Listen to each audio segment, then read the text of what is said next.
দিন দিন বাংলাদেশের যে কোটা আন্দোলন সেটা ভয়াবহ থেকে ভয়াবহ হতে যাচ্ছে এবং এই মুহূর্তে কিন্তু তোলপাড় বাংলাদেশ কোটা আন্দোলনের আছে।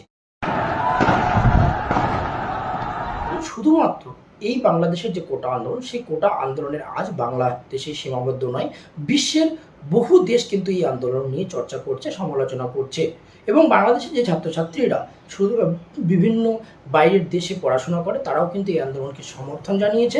যেরকম আমরা একটা চিত্র দেখতে পেয়েছি যে লন্ডনে একটা ইউনিভার্সিটিতে কিন্তু বাংলাদেশীয় ছাত্রছাত্রীরা তারা কিন্তু এই আন্দোলনে যোগদান করেছে এবং এই আন্দোলনকে সমর্থন জানিয়েছে।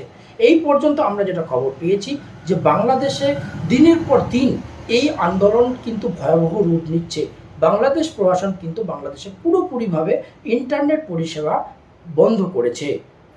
শেষ তথ্য পাওয়া অনুযায়ী প্রথম দিনে যে হতাহতের খবর ছিল তার থেকে কিন্তু বাংলাদেশের যে ছাত্রছাত্রী তাদের হতাহতর খবর কিন্তু অনেকটা বেড়ে গেছে বা 40-এর অধিক ছাড়িয়ে গেছে বাংলাদেশে এই মুহূর্তে ছাত্রছাত্রীদের মৃত্যুর সংখ্যা।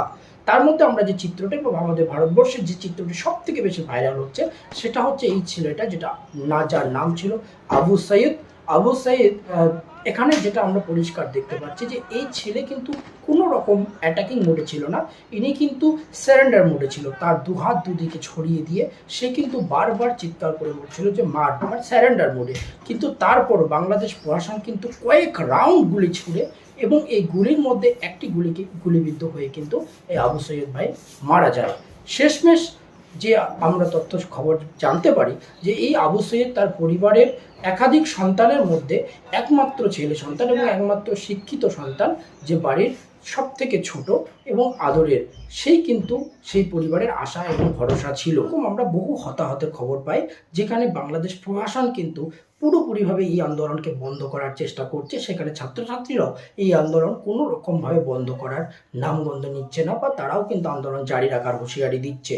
শেষমেশ আমরা বাংলাদেশীয় ছাত্রছাত্রীদের কাছ থেকে যেটা খবর পাই যে ওনারা যেটা বলেছেন, আমি কোড আনকোড বলছি, যে কিছু আওয়ামী লীগের যে ছাত্রছাত্রী তারা কিন্তু এই আন্দোলনটাকে হিংসাত্মক তকমা দেওয়ার জন্য উঠে পড়ে লেগেছে এবং এই আন্দোলনকে বন্ধ করার প্রয়াস চালাচ্ছে।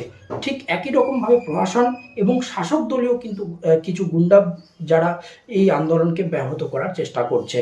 এতে কিন্তু ছাত্রছাত্রীরা আরও ভয়ঙ্কর থেকে ভয়ঙ্কর আন্দোলনকে রূপ দেওয়ার চেষ্টা করছে।